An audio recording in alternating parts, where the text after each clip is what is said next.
میں بار بار کہہ رہا ہوں صرف حکومت تبدیل ہوئی ہے, میڈیا کے حالات تبدیل نہیں ہوئے, یہ پارلیمنٹ کے حالات بھی تبدیل نہیں ہوئے. یہ دیکھیں, یہ کامران مرتضیٰ صاحب یہ سینٹ کے ممبر ہیں, یہ سپریم کورٹ بار ایسوسی ایشن کے سابق صدر ہیں.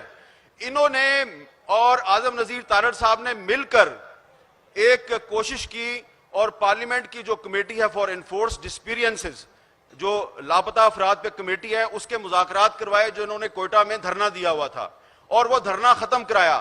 اور ان بیچاروں نے صرف ان کو 50 لوگوں کی ایک لسٹ دی کہ ان لوگوں کو آپ رہا بھی نہ کریں, ان کو عدالت میں بھی پیش نہ کریں, بس صرف یہ وعدہ کر لیں کہ ان کو آپ نے فیک انکاؤنٹر میں مارنا نہیں ہے. تو انہوں نے وہ لسٹ ان سے لی اور ان مظلوم لوگوں نے اپنا دھرنا کوئٹہ میں ختم کر دیا. اس کے بعد آپ جانتے ہیں کیا ہوا, ان کے منہ پہ زور کا تھپڑ پڑا ہے. یہ سارے جو وزیر ہیں نا ہمارے اس حکومت کے, اس لسٹ میں جو ایک معصوم سا شاعر تھا, ایک پوئٹ, پوئٹ, اس کو نکال کر مار کے اس کی لاش پھینک دی.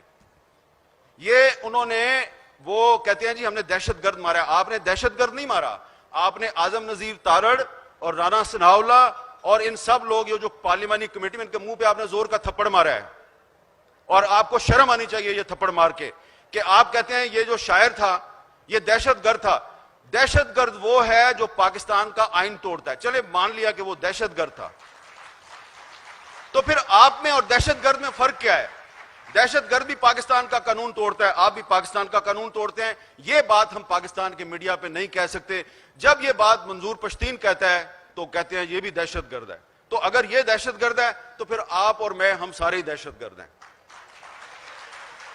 آپ دیکھیں کہ پچھلے سال میں عمران خان کی حکومت پہ تنقید کر رہا تھا, اور آج میں شہباز شریف صاحب کی حکومت جو ہے اس کا شکریہ تو ادا کر دیا کہ آپ نے سٹیون بٹلر کو سوری کہہ دیا. لیکن یہ تو بتائیں نا کہ منظور پشتین کیوں نہیں ٹی وی چینل پہ آ سکتا, اور آپ جب وہ صحافی جن پر آپ کی حکومت کے دور میں بغاوت کے مقدمے درج ہوئے اور ان پر پابندی لگائی گئی اور صابر شاکر اور ارشد شریف کو پاکستان چھوڑنے پر مجبور کر دیا گیا, تو وہ کیوں پاکستان چھوڑنے پہ مجبور ہوئے؟ اس کا کوئی جواب کیوں نہیں دیتا؟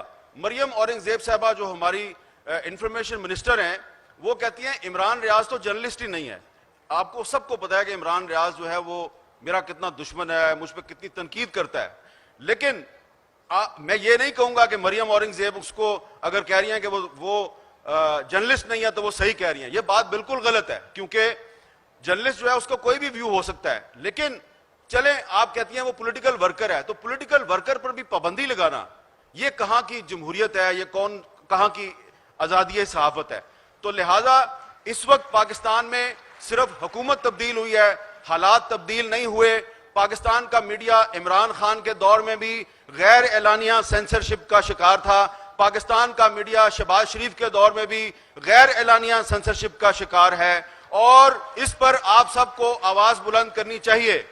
دیکھیں فرق کیا ہے کہ ایک طرف ہماری حکومت جو ہے اس کی جو ترجمان ہے انفارمیشن منسٹر صاحبہ, وہ ان صحافیوں کو صحافی ماننے کے لیے تیار نہیں ہے جن پر آج کل پابندی ہے. تو دوسری طرف جو عمران خان صاحب ہیں وہ کہتے ہیں وہ سلیم صافی جو ہے وہ سلیم صافی نہیں, وہ سلیم لفافی ہے.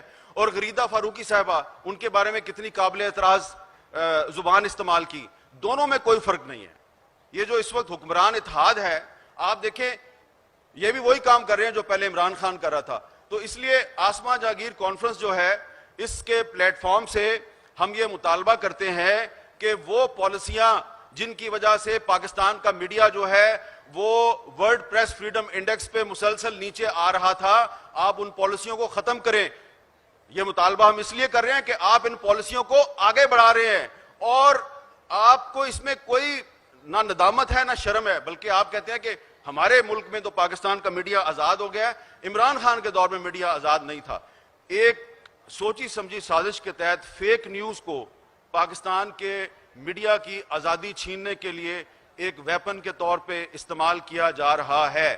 Some state institutions are using fake news to subvert the media freedom in Pakistan. They are spreading disinformation against different journalists and media organizations.